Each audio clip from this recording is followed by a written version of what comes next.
Hi guys, welcome to Flick Finest. Many horror films in the 2010s have a premise revolving around a timeless subject, serial killers. It's unlikely for audiences to come in contact with a masked villain or supernatural antagonists seen in other horror films, but there's an uncomfortable likelihood with serial killers that keeps viewers fascinated with the subject. The mere possibility that a serial killer could be lurking around allows such a criminal to be the perfect starting point for a horror film. We hope that this selection will be useful, and everyone will find something new to watch. So let's not waste any time and begin. Number 10. The Girl with the Dragon Tattoo, the second film adaptation of the 2005 novel of the same name. The Girl with the Dragon Tattoo ranks highly among the best dated feature movies. Follow a hacker and a journalist teaming together to investigate a 40-year-old disappearance. The technical aspects of The Girl with the Dragon Tattoo excel at amplifying the film's mystery. Direction and cinematography by Fincher and Jeff Cronenweth, and a reinforcing score by Trent Reznor and Atticus Ross take the film to another level above the 2009 Swedish film adaptation. Daniel Craig and Rooney Mara are also well cast in the film, and the latter earned sweeping praise from critics for her dedication to the role of Lisbeth Salander. A vulnerability in Salander was needed by the actresses to play her, and Mara hit the nail on the head. Typical gore found within serial killer films isn't heavily present in The Girl with the Dragon Tattoo, but there are enough disturbing scenes to keep thriller fans duly unsettled.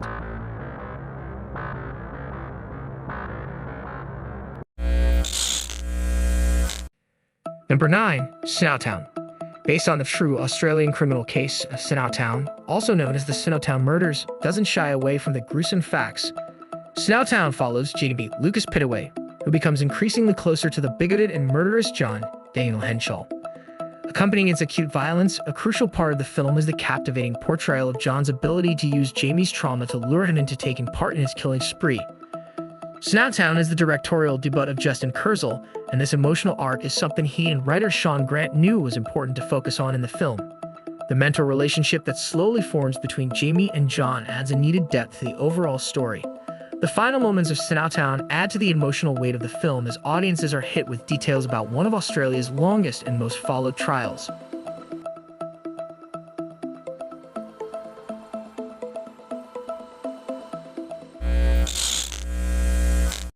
Number 8. Summer of '84. Following a group of friends suspicious of their neighbor's involvement in recent local disappearances, Summer of '84 is an entertaining teen horror film. There is a slow and steady suspense built for a majority of the film's runtime, but overall, Summer of '84 has great laughs and fun characters that keep audiences engaged. Summer of '84 is praised most for its screenplay and humor, which is wonderfully supported by its cast. A few notable performances in Summer of '84 are Judah Lewis from Netflix's slasher film The Babysitter, and Rich Sommer from Mad Men, who acts as the suspected culprit. Set in the titular decade, Summer of '84 is chock full of nostalgic references and has a similar tone as other teen-focused horror films such as It. The story may feel predictable at times, but there are enough jump scares that keep even the most familiar horror fan on their toes.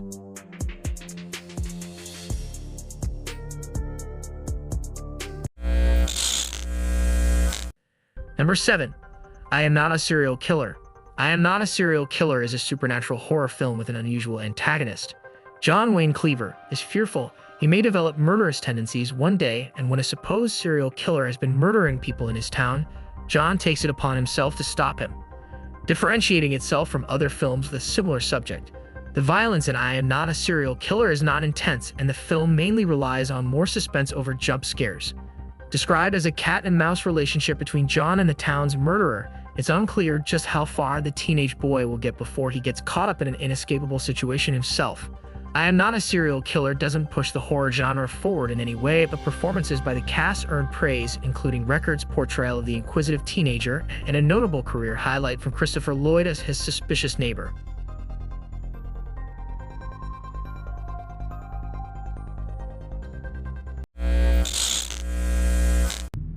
Number 6. Beast. Inspired by The Beast of Jersey, Beast is a gripping psychological thriller that blurs the lines between perpetrator and victim for its two main characters played by Jesse Buckley and Johnny Flynn. The unanswered thought-provoking questions about right and wrong as posed by Beast have the potential to divide audiences, but never knowing which character to trust. Beast is richly suspenseful. Whenever either character appears to be the hero, the film flips the audience's understanding. It was a purposeful choice made by Beast's writer and director Michael Pierce, who aimed to gain a moderate amount of sympathy from audiences.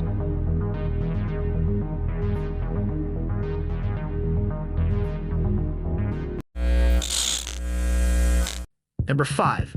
Tragedy Girls. Totally different from other films listed, Tragedy Girls is a comedic spin on the slasher genre. Tragedy Girls sees its leading best friends Michaela, Alexander Shipp, and Sadie, Brianna Hildebrand, obsessed with true crime and gaining social media followers. These interests are combined when the two decide to carry out murders around town to earn attention. There's very little suspense and the plot is loose in a few areas, but it doesn't present a problem for a film that never takes itself too seriously. The reasons for each murder are comical, such as when the girls kill one of their ex-boyfriends after he gains a higher level of engagement on social media. Shipp and Hildebrand are a delightful duo as two best friends with a nonchalant outlook on their life choices. Among the heavy and sadistic themes within other serial killer films, Tragedy Girls is a much-needed breath of fresh air.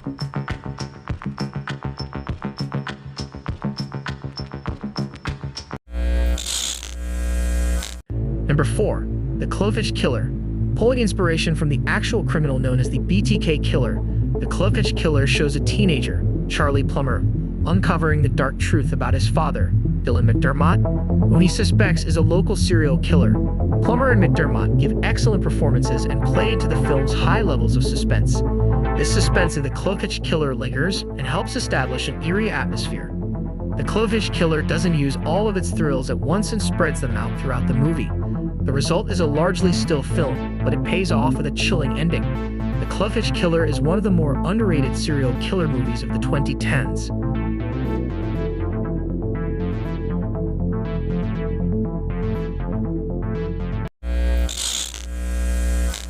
Number 3. Creep. Compared to other horror films about serial killers, Creep doesn't do the best job of getting audiences on the edge of their seats in anticipation of a big reveal. Creep stars Mark Duplass and Patrick Brice as its two main characters, Joseph and Aaron, with the latter being hired by the former to film his day-to-day life as a gift for his unborn child. Tension rises as Aaron learns more about Joseph's life, but Creep doesn't try to hide who the antagonist is. The suspense would have been more effective if the actor's performance had been more subtle to make room for the mystery surrounding his motives. However, though it's clear who the antagonist is, it's not easy to guess what he's going to do next, and the ending of Creep perfectly teases the possibility of revolving victims of the killer. Creep 2 was released in 2017, and in June 2024, Duplass announced a Creep TV series is on the way.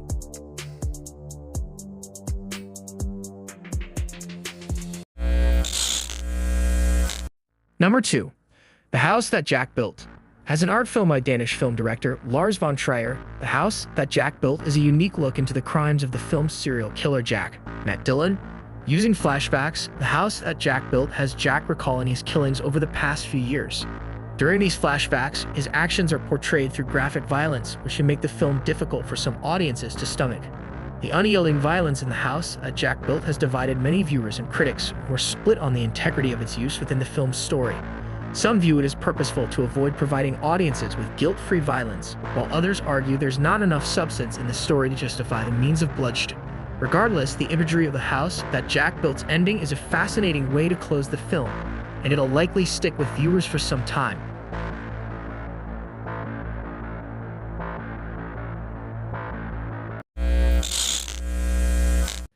Number 1. I Saw the Devil. The South Korean thriller I Saw the Devil follows its lead character, Kim Soo-hyun, who seeks revenge for his wife's murder committed by the serial killer, Jang Hyun-chul.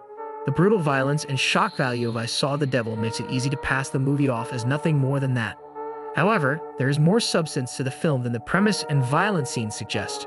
The lead characters are well written, and the emotional journey of Soo-hyun gets audiences hooked as he chooses an unexpected, torturous path of revenge. It's because of I Saw the Devil's brutality that the film might be difficult to watch for some, but the way these scenes are constructed makes it all worthwhile. Kim Ji-woon and Lee Mo-ga are a dream team, the director and cinematographer, with their dark and upfront work elevating I Saw the Devil beyond an ordinary thriller.